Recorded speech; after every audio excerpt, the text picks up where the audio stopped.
અરવલ્લી જિલ્લાના મોડાસા તાલુકાના ગ્રામ્ય વિસ્તારોમાં રસ્તાઓની હાલત અતિશય દયનીય બની છે. ખાસ કરી ટિન્ટોઈ ગામથીના દક્ષિણ સહિતના 5 થી 6 ગામના જોડતો મુખ્ય ડામર માર્ગ છેલ્લા ઘણા સમયથી ખખડધજ હાલતમાં છે. હજારો વાહનો લોકોની અવરજવર ધરાવતા આ માર્ગ પર મસમોટા ખાડા પડતા લોકોના જીવ જોખમમાં મુકાયા.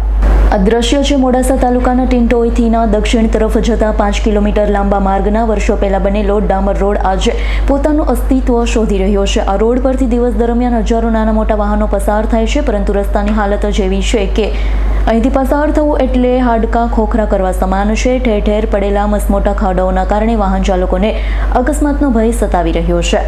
ટિન્ટોઈના દક્ષિણ અને આસપાસના 5 થી 6 ગામોના ખેડૂત અને વિદ્યાર્થીઓ માટે એકમાત્ર અવરજવરનો માર્ગ છે. વર્ષો જૂના રોડ હવે સંપૂર્ણપણે ધોવાઈ ગયો છે. વાહન ચાલકોના વાહનોમાં તો નુકસાન થાય જ છે, પણ સાથે સાથે ઇમરજન્સી સમયે એમ્બ્યુલન્સને પસાર થવામાં પણ ભારે મુશ્કેલી પડે છે.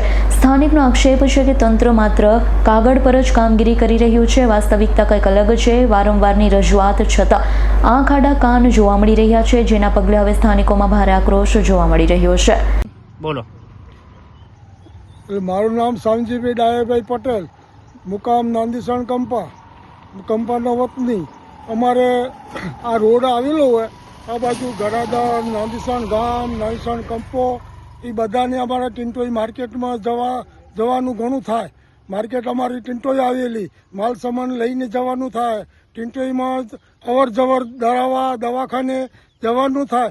એમાં રસ્તો અમારે બહુ ખરાબ, નાંદીસણથી ટિન્ટોઈનો રસ્તો ખૂબ જ બગડેલો છે ને જવામાં ખૂબ ખાડા પડેલા ને જવામાં અમને બહુ તકલીફ પડે. તમારી શું માંગ છે? ને અમારી માંગ એવી છે આ રોડ જલ્દી અમારો સારો થાય ને કામ ઓલું થાય તો બધાને તકલીફ દૂર થાય. બોલો.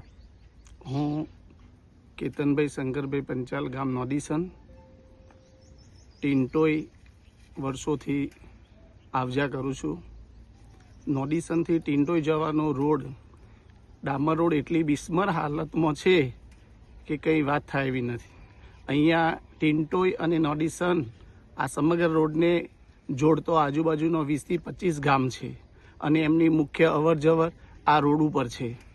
ભિલોડાથી આવતા માણસો પણ ટિન્ટોઈ આવે છે, કારણ કે ટિન્ટોઈ મોટું વેપાર કેન્દ્ર છે. તેઓ માર્કેટ યાર્ડ આવેલું છે, મોટી હાઈસ્કૂલ છે. અહીંયા ગામના બધા જ બાળકો હાઈસ્કૂલમાં ભણવા માટે જાય છે, પરંતુ રોડ એટલી ખરાબ હાલતમાં થઈ ગયો છે કે સાધનોવાળાને આવું જવું બહુ તકલીફ પડે છે, જેના કારણે એક્સિડન્ટ થવાનું અને નાના બાળકોના ઉપર એક જાનનું સંકટ છે. તો સરકારશ્રીને અમારી નમ્ર વિનંતી છે કે આપ વહેલી તકે આ ડામર રોડનું કામ કરી આપો, તો બાળકોનું પણ જાન બચી જાય અને આવનાર જે વેપારીઓ છે, જે કોઈ અવર જવર કરે છે, એ બધાને સુલભ રહે. જયદીપ ભાટિયાનો રિપોર્ટ, S9 ન્યૂઝ, અરવલ્લી. અમારી તમામ માહિતીથી અપડેટ રહેવા માટે જોડાયેલા રહો S9 ન્યૂઝ સાથે.